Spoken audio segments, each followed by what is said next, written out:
Good morning, friends. Myself Amit from Plutus IAS, and let us begin the Hindu analysis for 19th of August 2020. Okay, so the first topic.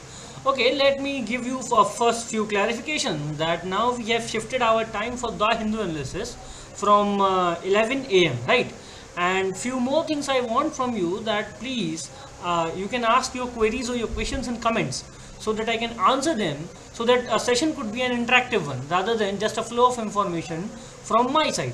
Okay, so then let us begin with with our first topic, which is on the first page. The Supreme Court has said that there is no need to audit this PM Cares Fund. Okay, so the PM Cares Fund was formed by our Prime Minister in the wake of this COVID-19, right? In the wake of this COVID-19, we already had that NDRF, National Disaster Response Fund, okay, created under the Disaster Management Act of 2005. But the Prime Minister came with this PM Cares Fund so as to deal especially with the COVID-19 problems, to garner, to gain the money needed for emergency response, for the ventilators, for the medications, for development of vaccine. The Prime Minister formed this PM Cares Fund, and also people voluntarily donated a lot to this fund, and led to it was a kind of successful step.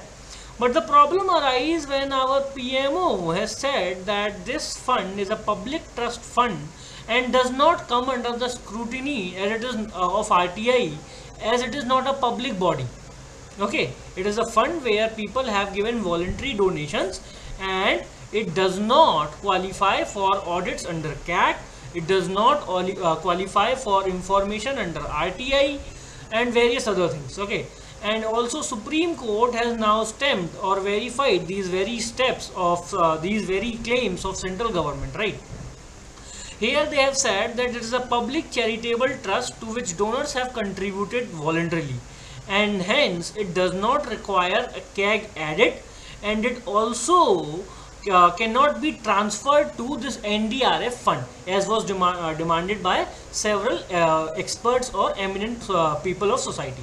Okay, so the Supreme Court has said that no prior case has been seen where such a public fund has been transferred to NDRF, and this COVID-19 would not be such a special case, and we would not or there is no need for transfer of this PM Cares Fund money to NDRF. Also, they have said that nobody has stopped people from donating to NDRF, so it is a voluntary step sorry, and people can donate to any of the fund they want, while NDRF has been under RTI and a particular legal mandate is there, a setup is there, but for the framework for this PM Cares Fund is lacking. Okay, so they have also come out with the idea that it is not under the public scrutiny. Okay, and it is 100% tax-free fund, right? And only those funds which have some kind of budgetary support from the central government are required to be audited under CAG, or to be supported or have statutory backing, while this is a 100% tax-free voluntary fund, so it does not require such public scrutiny, right? So also on this COVID-19 pandemic, the Supreme Court has said that there is no need, okay, they have said that there is no need for fresh COVID-19 or disaster management plan to combat this COVID-19, because we already have a disaster management plan which was published in November 2019 on the website of government, which fulfills the criteria to deal with a disaster, and it can also and it is capable of dealing with this COVID-19 also. So there is no need of fresh plan, and there is also no need to set the minimum standards for this relief under COVID-19, because already the section 12 of the Disaster Management Act provides for minimum standards under disaster, which are the minimum requirements of under section are shelter, food, drinking water, medical cover, sanitation, among other things. Okay, so there are already enough guidelines which can fulfill all the requirements of COVID-19, and hence there is no need for new plan or the new minimum standards. Okay, So with this, I will discuss this topic in two more slides of mine, as there are 3 articles on this very topic. And the problem with this PM Cares Fund, recently with this news, okay, it is said that in the FAQ section there has been a answer or some information has been provided on this website of PM Cares Fund, and this website, as per this information on this website, more than 3000, or you can say 3100 crores approx, 31 crore 100 rupees approx has been donated to PM Cares Fund in the first 5 days of its formation. Okay, this fund was announced as a public charitable trust on 27th of March 2020, and it was just 5 days before the end of 2020 19-20 financial year. So this 3100 crore fund was donated in first 5 days of the last financial year, and there is no information regarding the fund for April, May, June or any month of this current financial year, current fiscal year. Okay, so and some information has been provided that this fund, after announcement of this fund, there has been donations from public PSUs, okay, and 1000 crore from oil and gas PSUs, 500 crores from employees of defense ministry, 500 crore from Tata Group and Alliance each. So several information, some information has been provided on the website, but this article claims that when this information was uploaded, it is uncertain. Okay, we do not know when this information was uploaded on this website. Also, PMO has repeatedly claimed that this fund does not come under the RTI, okay, because it is not a public authority under the Act. Okay, so and this Prime Minister Relief Fund also, this the NDRF, Prime Minister National Disaster Relief Fund, also releases information on yearly basis, and the last information under PM Relief Fund was in 2018-19, which is present on the website of this PM Relief Fund of 2018-19, when in that fiscal year it collected 534 crore rupees only. So you can see the difference. It was only 534 crore collection over an entire year, while for this COVID-19 we just in 5 days we had more than 3000 crore. So government is not a master, right? They are servants of the people. As the preamble of our reads, that we the people of India, okay, we are the supreme power. So the government should realize that if any kind of money from people is just, they are just holding it, they are not the power to use with their discretion, right? They must give they must be answerable. There must be some transparency and accountability, okay, which amounts to good governance. So the government should come up, in my opinion, the government should come up with this transparency, right? They must allow the PM Cares Fund to be under RTI. Even advocates like Mr. Prashant Bhushan, they have they criticize this move of Supreme Court and the claims of central government. They say that this is unfortunate that Supreme Court allows non-transparent and unaccountable PM Cares Fund set up as a secret private trust. Okay, they claim it as a secret private registered trust. Okay, in name of COVID-19 relief, rather transferring the fund to statutory NDRF, which is accessible under RTI and audited by CAC. So lot of those protections which are available under NDRF are not available in this PM Relief Fund.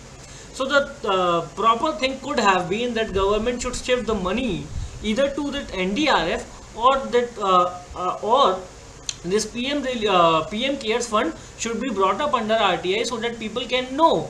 See that there is trust. The people, people of India, they donated in this emergency of COVID-19 with a trust on government that our money would be in hand and would be used efficiently to deal with this pandemic. So, and such a large amount of money was contributed by people because they had trust in the government. And now when it comes to government, it's the responsibility of the government, so that they need to create more transparent manner. The information that is sought by public should be given on the website. Okay, should clearly mention the incoming and outgoing from the fund. Okay, So the many criticisms have come even from the campaigners who have been protesting against this claim of central government on this PM Cares Fund, and even the opposition parties have come and they say that this role of Supreme Court and central government has been leading to blow to transparency and accountability of government towards the people, right? This fund is not under RTI and CAG, and we need to improve such stonewalling by the central government to information access, right, for this PM Cares Fund. Okay. Now we should move towards the next topic, which is an editorial, and have been discussing about the Mediterranean Sea, right? So recently what happened, Turkey sent a exploration vessel, okay, accompanied by a naval fleet. They have sent an exploration vessel to survey area in Mediterranean zone. And the problem with this area is that this, okay, I will give you detail on this maps, right? So you can see this is the country of Greece. Here we have Cyprus, right? And here we have Turkey. So the problem is that the area here, the exclusive economic zone, which is up to 200 nautical miles as per the UN clause laws, okay, international laws, is very much disputed in this region because of the international borders are quite close, okay. So in Mediterranean, especially in the eastern Mediterranean Sea, these economic exclusive zones are disputed. So many countries claim or have claims on EEZs as their own, right? So near this region, the Turkey is claiming as its own, the Cyprus is claiming as its own, and the Greece is claiming as their own. So recently Turkey sent a kind of naval fleet, okay, an exploration vessel along this Crete island. Here we have this Crete island of Greece, and exploration vessel was sent. So let me give you some background why it happened, okay. So in world history, you might have read or you might be reading that there is the problem of Eastern question, okay, where this entire Eastern Europe was having problems, and Turkey and Greece were very much part of it, okay. The Ottoman Empire here in the Turkey and this Eastern Europe, they were having tussles, and this Turkey and Greece, they are arch rival for many long time, right? So recently what happened, there was a discovery of gas, right? The gas reserves were discovered in the Mediterranean Sea. So Greece and Cyprus, they have been exploring this region, and they say that they have formed this East Med organization. East Med organization. This is for transferring gas from North Africa, the countries like Egypt, Libya, Algeria, Tunisia, Spain, France, Italy, these are the members of this organization, right? And what they have done, they have planned to construct a gas pipeline from this Mediterranean Sea towards the mainland Europe, because presently the mainland Europe is importing most of its gas from Russia via Belarus or Ukraine. But the problem is that Western countries, especially the USA, they want to increase the strictness of sanctions imposed on Russia. But the Europe is having no other option but to buy gas from Russia.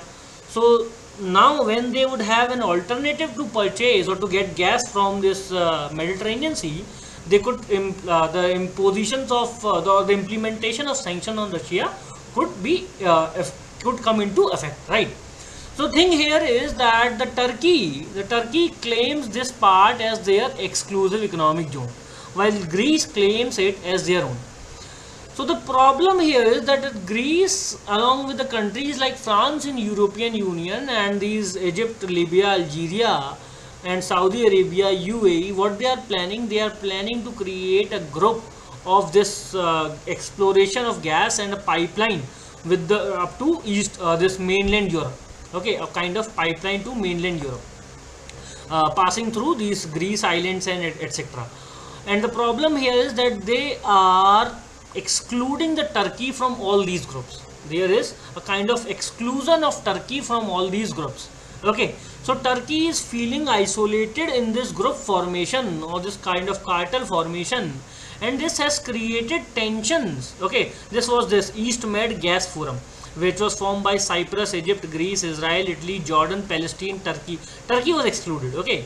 And what Turkey did, they signed an agreement with Libya, okay, a country I told you there. They signed an agreement with the Libya. So it's a kind of very complicated new rulers. You can see that the Turkey with under Mr. Erdogan, now though it is emerging as a power, but still the ruler is like, he's adamant with his views. So there should be kind of cohesiveness, cooperation in the region. And the European Union, the countries like France, which have good military power, should not give the back support, should not give support to one side, okay. They should create a environment of cooperation, so that countries like Turkey are not isolated or left behind. Otherwise it would lead to conditions like the reasons of First World War. If you read that reasons of First World War, you would find that Eastern question was very much the reason for the First World War, when Germany laid whole its support to Austria, while Russia laid its whole support to Serbia. And this led to the clash between two small countries, created world war. So here what we have to do, the countries like France, they have responsibility, okay, the Italy, they have responsibility, and even the Turkey, they have responsibility to come and cooperate with each other rather than creating these disputes, right? So otherwise this could be strategically disastrous for all the countries in the region, right? So the next topic here we are going to discuss is about this Nogo forest approved for mining. So CSE, Center for Environment and Science, is an is having an investigation agency and releases an magazine called this Down to Earth magazine. So in 2014, all blocks 204 blocks of coal were disallocated by the Supreme Court, and some auction process started in 2015 with the coming of Modi government, right? So 49 blocks of coal mining were allocated in 2015, and it has been claimed that the 9 of them were in no-go areas. Okay, no-go areas are those areas, you can see here that they are those areas classified by Ministry of Environment and Forest, that is having very high density of forest, right? Very dense forest. You might have heard about this category, that these forests are having more than 70% area of forest under tree canopy, okay. So what happened, and in 2020 41 blocks of these were put to auction, of which 21 featured in this no-go list. So the problem is a dual-sided problem here. The one problem we are facing, that you might have heard that India has been spending a large part on this import of coal, because we are unable to utilize, and we are largely importing from Australia, right? We are largely importing from countries like Australia. And the problem is that there is some kind of uncertainty was there earlier because of that captive laws on this coal mining, and later it was because of this inability of Indian companies, both the PSUs and private sector, to fully utilize their coal allocated coal blocks, to fully utilize the capacity of mining these blocks. So the problem arises that we are investing our forex which could have been invested instead of technology for utilizing our coal blocks fairly. But the other problem here is the environmental destruction, okay. And we are for increasing this coal mining, we are allowing the coal blocks in dense areas, especially in this MP and Chhattisgarh forest, okay. They are having highest area under forest, okay, and also these regions have good number of coal mines. So these coal mines are now allocated in no-go areas for mining. So yes, we need to take these coal mines under consideration, but it should be with a very cautious approach, so that the destruction to environment is minimum. And the first step we should take is to increase the ability of ours to mine those already existing or allocated mines, so that our inclusive environment between economy and environment, that is tribal peoples living here. So we UAV, unmanned aerial vehicle, or drones you can call them, they are purchased by railways for the purpose of this surveillance, okay. The main purpose is to enhance the security at railway station, tracks and workshop. Okay, what they will do, they will inspect the safety of railway assets, yard, workshop and car sets, or launch surveillance areas or the railway options of train. Also, I can give ideas here like that man-animal conflict could be reduced. Okay, that man-animal conflict could be reduced. Like you might have heard about killing of elephants on the railway track in West Bengal. So if we can use these ninjas for surveillance on those areas, on railway tracks where we cannot deploy the railway personals, it would be easy for us to conserve the wildlife in those areas where the railway passes through the national park or wildlife sanctuaries or protected areas. Okay, so this would improve the aims of sustainable development. Okay, then what they are doing, they say that almost 8 to 9 RPF railway protection force personals are required to survey an area which could only be done with one ninja copter, and they are planning to purchase more such drones or UAVs so that video streaming, automatic fail-safe mode, drones, enhanced monitoring of railway assets could be ensured. Okay, and I think that's a very good idea of technology integration by the Indian Railways, and these should be adopted by other organizations as well wherever needed. Okay, the next topic is about the public sector banks. A disinvestment program has been initiated. Okay, the government of India has targeted with more than 1 lakh crore of disinvestment. The target, which is higher than the last fiscal year, and this fiscal year, though it has been kind of bumpy right till now on, and government now wants to reinitiate or restart its economic activities and start to generate more revenues, and for one such thing to get the revenues would be to expedite the sale of stakes in these 4 state-owned banks, which are IDBI, Bank of Maharashtra, Punjab and Sindh Bank and UK Bank. Okay, so the crux is not this one, the crux is the strategic sectors. Okay, under this Atmanirbhar Bharat Abhiyan, the government has planned to mark several sectors as strategic sectors. और होगा क्या इन strategic sectors में कि इन strategic sectors को एक stimulus package दिया गया है, ताकि ये they only want that only 4 PSUs और the public sector entity should be there in a strategic sector, right. बाकी जितनी भी होंगी या तो उन्हें प्राइवेटाइज कर दिया जाएगा या उन सभी को मर्ज कर दिया जाएगा, एंड सच मर्जर और privatisation would lead to healthy competition in the sector, जैसा कि ये गवर्नमेंट करना चाहती है.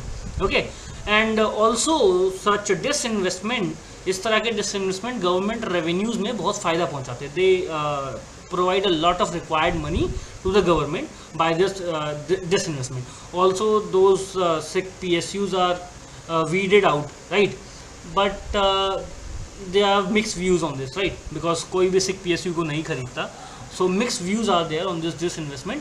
But now government has formed a very dedicated department for this disinvestment, right. Deepam department is there. Okay, so the thing here is that the strategic sector would have only 4 players under PSUs. Rest would be weeded out either by merging or by privatizing. Okay, and under this Chief Economic Advisor K. Subramaniam, in June he had said that asserted that banks should be categorized or would be categorized as strategic sector. This means that there would be only 4 banks in future, while others either by merging of others or by privatizing the banks, right. So I think it is good, but the government should focus on that the private sectors are regulated well. Though RBI has done a very good job, but still there is fear among people that the private sector banks are not that good.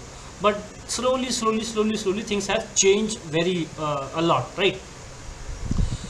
So the thing here is that 47% in this IDBI, the 47% stake is with the government, while 51% rest is with LIC.